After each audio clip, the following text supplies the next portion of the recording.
అదృష్టం ఎవరిదో కొత్త సీఎస్ డీజీపీ ఎవరు?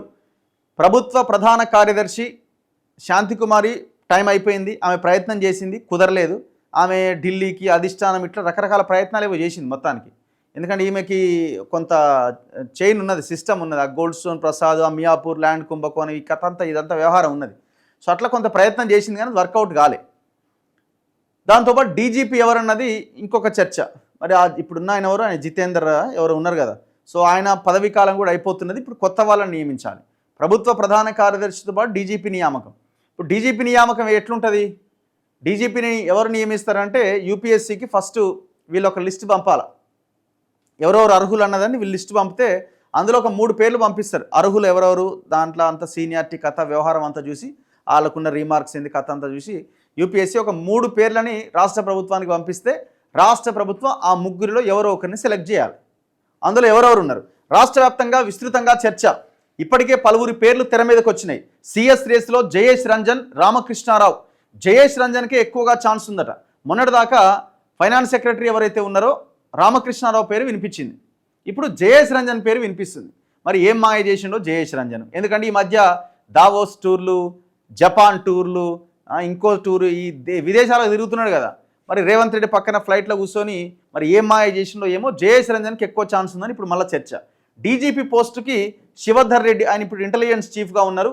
ఆయనతో పాటు సివి ఆనంద్ పేర్లు వినబడుతున్నాయట. ఏఐసీసీతో చర్చలు, అధిష్టానం నిర్ణయమే ఫైనల్ అట. ఈ నువ్వు జయేష్ రంజన్ని తిట్టినంత తిట్లు రేవంత్ రెడ్డి తప్ప ఇంకెవరు తిట్టలే. ఆయన పీసీసీ అధ్యక్షుడిగా ఉన్నప్పుడు ఈ జయేష్ రంజన్ చేసే వ్యవహారాలు, కథలు, కేటీఆర్కి దగ్గరగా ఉండి ఆయన చేసిన అరాచకాలు అన్నీ ఇన్ని కావు. మరి ఏమీ లాలూచియో ఏం కథో కానీ మొత్తానికి ఇప్పుడు జయేష్ రంజన్ అంటే, నవీన్ మిట్టల్ అంటే అబ్బా రేవంత్ రెడ్డి దగ్గరి దోస్తులు. ఇప్పుడు కేటీఆర్కి వీళ్ళకి అప్పుడు ఎంత ఉందో అంతకు 200 రెట్లు ఎక్కువ ఉంది ఇప్పుడు జయేష్ రంజన్కి, రేవంత్ రెడ్డికి, నవీన్ మిట్టల్కి, రేవంత్ రెడ్డికి. ఒక్కడి మీదన్న చర్య తీసుకున్నాడా రేవంత్ రెడ్డి? ఒక్కడి మీదన్న. సోమేష్ కుమార్ మీద యాక్షన్ ఏమైనా తీసుకున్నాడా? డిఓపీడికి తెలియకుండా భూములు కొనడానికి ఆరోపణలు వచ్చినాయి. యాచారం ఇబ్రహీంపట్నం దగ్గర 25 ఎకరాలు, దాని చుట్టుపక్కల ఉన్న భూమిని కూడా లేపేసిండు. బిస్కెట్లకి 8 కోట్లు ఖర్చు పెట్టిండన్నారు జిహెచ్ఎంసీలో.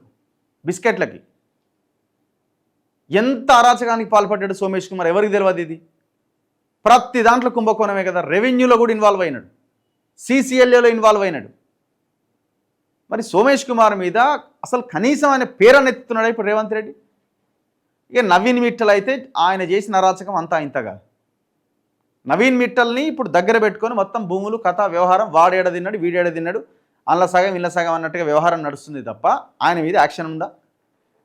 చివరికి ఏ ధరణిని అడ్డం పెట్టుకుని నవీన్ మిట్టల్ లాంటోడు అరాచకాలు చేసిండో అదే ధరణిని మార్చడానికి, భూభారత్ తీసుకురావడానికి ఆయన్నే ఇన్ఛార్జ్గా పెట్టిండు, కమిషనర్గా, సీసీఎల్ఏ కమిషనర్గా. ఎంత దారుణం. అదే నవీన్ మిట్టల్ మాట్లాడతాడు ధరణికి అసలు దానికి అసలు అది యాపే కాదు, అసలు అది పోర్టలే కాదు, అది అసలు దానికి ఒక అథెంటికేషన్ లేదని మాట్లాడతాడు. మరి నువ్వు ఎట్లా చేసినావు ఆనాడు ఒక ఐఏఎస్ ఆఫీసర్గా ఉండి? ఇన్ఛార్జిగా ఎట్లున్నావు మరి ఆనాడు? ఇట్లాంటి వాళ్ళతో రేవంత్ రెడ్డి దోస్తీ నడుస్తున్నది.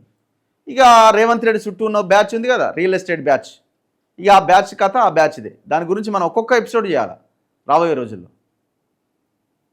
ఇప్పుడు జయేష్ రంజన్కి ఏకంగా ప్రభుత్వ ప్రధాన కార్యదర్శి పదవి వచ్చే అవకాశం ఉందట. ఇంతకు మించిన గొప్పలు లేరు అన్నట్టుగా, ఆయన తోపు అన్నట్టు. ఇప్పుడు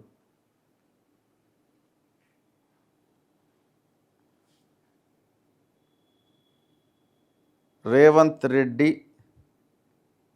ఆన్ జయేష్ రంజన్ వస్తున్నాయా, వీడియోలు ఉన్నాయా? ఎవరెవరి మీద ఏం మాట్లాడినది మనం ప్రజలకు చూపిస్తూ ఉండాలి. అట్లయితేనే జనానికి కూడా క్లారిటీ వస్తుంది. వచ్చింది ఏమన్నా ఉన్నదా మిత్రులారా? మీరు ఆలోచన చేయండి. నేను చర్చలో ఒకటి చెప్తలేను.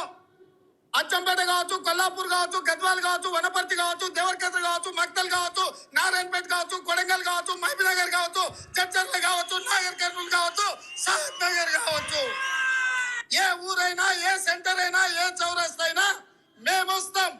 2004 నుంచి 2014 వరకు మేము చేసిన పనులు తీసుకొని వస్తాం. ఎమ్మెల్యేలు, 2 ఎంపీలు లేదా చర్చర్ల చౌరస్తా చూపిద్దాం రాబోయే రోజుల్లో. సో ఇట్లాంటి వాళ్ళు ఇప్పుడు ఆయన దగ్గర ఉన్నారు. రాష్ట్రంలో కొత్త సీఎస్ ఎవరు, కొత్త డీజీపీ ఎవరు అనే చర్చ జోరుగా సాగుతున్నది. సీనియారిటీకి ప్రాధాన్యతనిస్తారా, ప్రతిభకు ప్రాధాన్యత దక్కుతుందా అనేది హాట్ టాపిక్గా మారింది. ఇప్పటికే పలువురు పేర్లు తెర మీదకి వచ్చాయి. చీఫ్ సెక్రటరీ పోస్ట్ ఈ నెల చివరితో ముగియబోతుండగా డీజీపీ పదవి సెప్టెంబర్ 30వ తేదీన ముగియబోతున్నది. సీఎస్ పదవి కోసం రామకృష్ణారావు, జయేష్ రంజన్, డీజీపీ పోస్టుకు శివధర్ రెడ్డి, సివి ఆనంద్ పేర్లు ప్రముఖంగా వినిపిస్తున్నాయి. ఎవరికి ప్రభుత్వ ఆశీస్సులు ఉంటాయనే దానిపై రకరకాల చర్చలు జరుగుతున్నాయట. నెలాఖరుకు ముగుస్తున్న శాంతికుమారి పదవీకాలం. ప్రభుత్వ ప్రధాన కార్యదర్శిగా పనిచేస్తున్న శాంతికుమారి పదవీకాలం ఈ నెల చివరితో ముగుస్తున్నది. దీంతో సీఎస్ పదవి కోసం ఇప్పటికే ప్రభుత్వ అధికారులు వివరాలు సేకరించినట్టుగా సమాచారం. అందులో ప్రధానంగా రామకృష్ణారావు, జయేష్ రంజన్ పేర్లు ప్రధానంగా వినిపిస్తున్నాయి. రామకృష్ణారావు 91 బ్యాచ్కు చెందిన అధికారి, ఆర్థిక శాఖ ప్రత్యేక ప్రధాన కార్యదర్శిగా పనిచేస్తున్నారు. 2016 ఫిబ్రవరి నుంచి ఆర్థిక శాఖలో కీలక బాధ్యతలు నిర్వహిస్తున్నారు. ఆయన పదవీ కాలం ఈ ఏడాది ఆగస్టుతో ముగియబోతున్నది. వరుసగా 14 సార్లు రాష్ట్ర బడ్జెట్ రూపకల్పనలో రికార్డు సృష్టించారు. అందులో 12 పూర్తి స్థాయి బడ్జెట్లు అయితే 2 ఓటాన్ అకౌంట్ బడ్జెట్లు. దీంతో ఆయనకు ప్రభుత్వం గౌరవం ఇవ్వాలని భావిస్తున్నది. ఈ క్రమంలోనే సీఎస్ బాధ్యతలు అప్పగించబోతున్నదనే ప్రచారం జరుగుతున్నది. జయేష్ రంజన్కే ఛాన్స్. సీఎస్ రేసులో జయేష్ రంజన్ సైతం ఉన్నారు. 92 బ్యాచ్కు చెందిన ఈయన తెలంగాణ ప్రభుత్వ సమాచార సాంకేతిక పరిశ్రమల శాఖల ముఖ్య కార్యదర్శిగా బాధ్యతలు నిర్వర్తిస్తున్నారు. ఇంకా 2.5 ఏళ్ల సర్వీస్ ఉన్నది. ఇదే ఈయన ప్లస్ కాబోతున్నది. ఎక్కువ పదవీ కాలం కొనసాగుతారు కాబట్టి సీఎస్గా ఈయన్నే నియమించబోతున్నారన్నది సచివాలయ వర్గాల సమాచారం. రేవంత్ రెడ్డి విదేశీ టూర్ల సమయంలో పెట్టుబడుల అంశంలో జయేష్ రంజన్ కీలకంగా వ్యవహరిస్తున్నారు. అయితే ప్రభుత్వ పెద్దలు ఏఐసిసి ఆదేశాలకు అనుగుణంగా ముందుకు వెళ్తున్నట్టు సమాచారం. కొత్త డీజీపీ పైన సస్పెన్స్.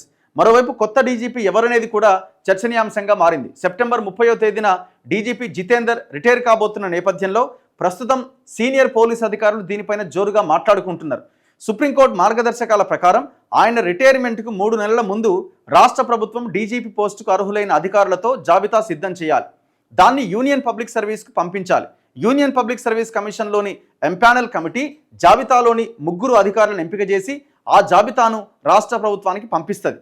ఆ 3లో ఎవరో ఒకరిని డీజీపీగా నియమించాల్సి ఉంటుంది. ఈ నేపథ్యంలో యూనియన్ పబ్లిక్ సర్వీస్ కమిషన్కు అర్హులైన అధికారుల జాబితాను పంపించే ప్రక్రియ మే నెలాఖరులోగా జూన్ మొదటి వారంలో కానీ మొదలు కావచ్చని ఒక సీనియర్ అధికారి చెప్పిండట. ఇట్లా సివి ఆనంద్ లేదు శివధర్ రెడ్డి పేరు ప్రధానంగా వినబడుతున్నాయట. ఇంకా కొంతమంది ఉన్నారు. రవి గుప్తా, సౌమ్య మిశ్రా, సిఐడి డీజీగా ఉన్న శిఖా గోయల్ కూడా పోటీలో ఉన్నారట. ఎవరిని పెడతారన్నది చూడాలి. ఎవరినైనా ఏముంటుంది, వాళ్ళకు అనుకూలంగా ఉన్న వాళ్ళని, కొంత ఇదిగా ఉన్న వాళ్ళని పెట్టడానికి అవకాశాలు ఎక్కువ ఉంటాయి.